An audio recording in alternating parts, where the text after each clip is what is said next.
Estamos de vuelta y vamos a arrancar esta mesa de análisis. Saludo con gusto a nuestro analista Víctor Hugo Hernández. ¿Cómo estás, Víctor? Te saludo con gusto. Gabriel, ¿cómo estás? Te saludo con afecto. Y también se integra a esta mesa Juan María Naveja. Juan, te saludo con gusto. Buenas tardes. Igualmente, Gabriel, un gusto saludar a la audiencia de Mega Noticias. Aquí estamos listos.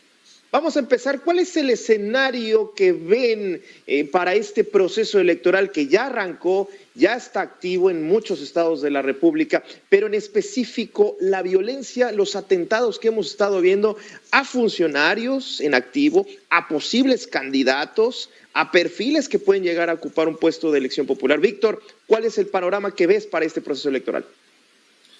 Bueno, un escenario evidentemente complicado a la luz también del tamaño del proceso electoral que vamos a vivir. Hay que recordar que estamos ante un escenario que juega 15 gobernaturas, 500 diputados federales, más de casi 2,000 presidencias municipales y bueno, en ese contexto y otros cargos, claro, en ese contexto podríamos entender por qué la presión que se da en un tema que es el de la inseguridad y que es una de las facturas que no hemos podido resolver. ¿Por qué? Porque de alguna manera hemos estado metidos en otros temas últimamente, pero que sigue ahí vigente y como bien lo decía alguno de nuestros analistas, sigue siendo otro tipo de pandemia, el de la inseguridad. ¿A qué se debe? Bueno, has analizado y hemos visto a lo largo del día los múltiples factores que influyen y podríamos pasar horas hablando de los factores que inciden en la inseguridad, pero al final de cuentas te diría que tienen mucho que ver con la voluntad política y la decisión que se toma para encarar el tema, que pasa por los gobernadores, que pasa por el gobierno federal, que pasa por la capacitación, que pasa por sueldos. Veíamos hace un momento a mujeres policías, mujeres viudas de policías que demandaban un trato más justo cuando esto no debiera ser. Nuestros policías, sobre todo los policías locales, deberían ser, por ejemplo, trabajadores con las condiciones más adecuadas para su labor y con las garantías totales. Mientras no corrijamos ese problema y sigamos apostando a una policía central, a una Guardia Nacional, y no veamos cada caso, cada región en lo particular, el problema será vigente, porque cada región, mi querido Gabriel, tiene su propia problemática. Sí, claro. Juan María, ¿qué escenario ves y qué está en riesgo para este proceso electoral, independientemente de que esta violencia se pueda intensificar, la violencia política en contra de perfiles políticos?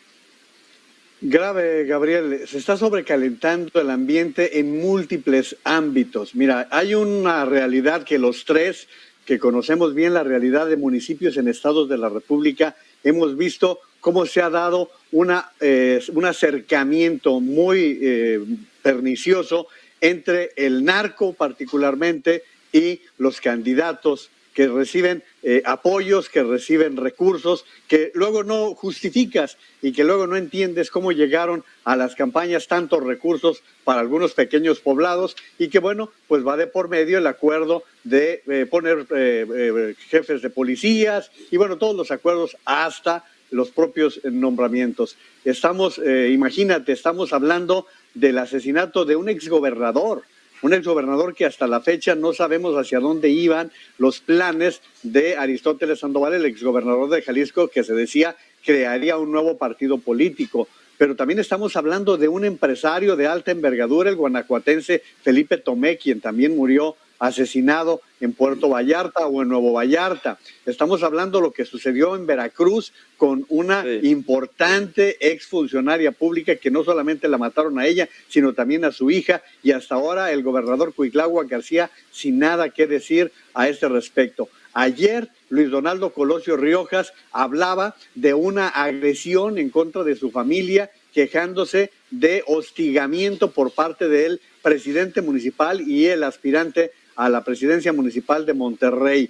Y por si nos faltaran elementos, Gabriel, el presidente de la República no abona con este discurso que ha elaborado con eso del ya chole, que se puede sintetizar en la inconformidad que existe por parte de las mujeres por las formas. Ni siquiera se está acusando, se está hablando de las formas que han vinculado a la candidatura del partido Morena en el estado de Guerrero. Creo que el presidente no ha ayudado a calmar los ánimos y por el contrario, ayer puso más en problemas toda esta situación que estamos viviendo, Gabriel.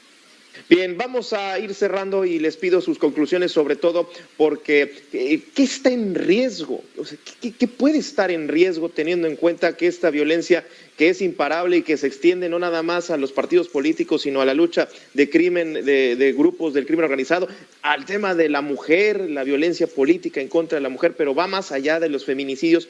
¿Qué está en riesgo y qué se va a jugar el 2021 con estas elecciones, Víctor? Bueno, evidentemente es la seguridad de todos los mexicanos y también la estabilidad del propio Estado, que ha ido perdiendo terreno. Hay que recordar que dentro de la política del actual gobierno no es precisamente el ataque frontal contra el narcotráfico, y este ha aprovechado precisamente las debilidades del Estado para poder ir capturando sus propias áreas de influencia a través de diferentes métodos, ya sea proponiendo candidatos, aspirantes propios, o corrompiendo o sobornando o afectando a quienes no se dejan sobornar. Está en riesgo mucho. Yo creo que es un problema delicado que nos viene a salir, que se viene a agregar al tema de la pandemia y al tema de la economía, a otros temas, y que no le hemos puesto particular atención, pero ya es tiempo de poner la atención porque tenemos en puerto un proceso electoral en el que definitivamente está claro, la injerencia del crimen organizado estará presente y hay que tratar de blindar los procesos en la medida de lo posible. ¿Tu conclusión, Juan María? Todo lo que agregó Víctor yo pondría en la paz social.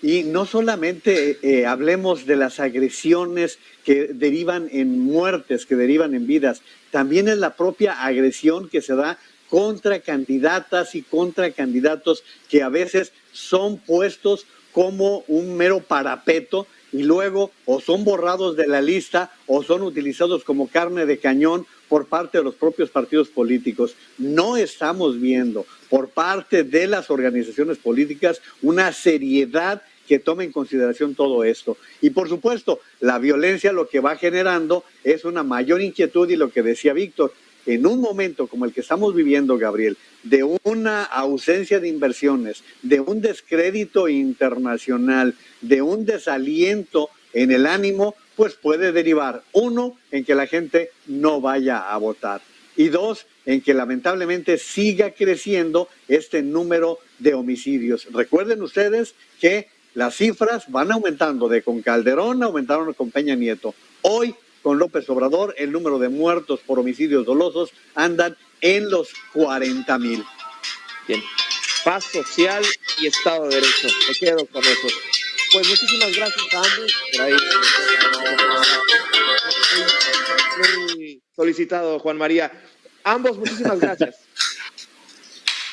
Al contrario, un placer. Ahí está. Muchísimas gracias también a usted. Llegamos al final de este espacio de análisis.